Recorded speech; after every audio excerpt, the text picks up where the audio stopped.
ہم نے یہ تو سمجھ لیا ہے کہ فریکشن دراصل کل کو یعنی ایک کو حصوں میں بانٹنے کا عمل ہے،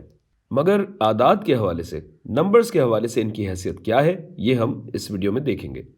اگر ایک نمبر لائن بنائی جائے، یہ 0 1 2 اور یہ چلتا رہے، اور میں آپ کو ایک فریکشن دوں 3/4 یا 3/4، تو آپ نے سیکھا ہے کہ بھائی چونکہ بالائی حصہ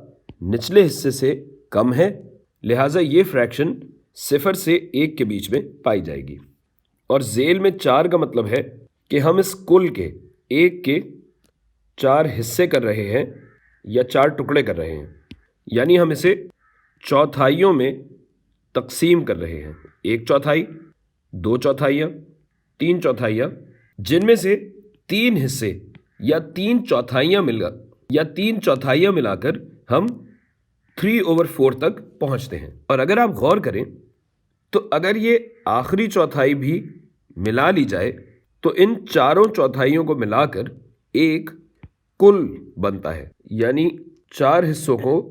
4 حصوں پہ تقسیم کیا جائے تو ہمارے پاس ایک کل یا ایک ہول بنتا ہے۔ گویا فریکشن تقسیم کا دوسرا روپ ہے۔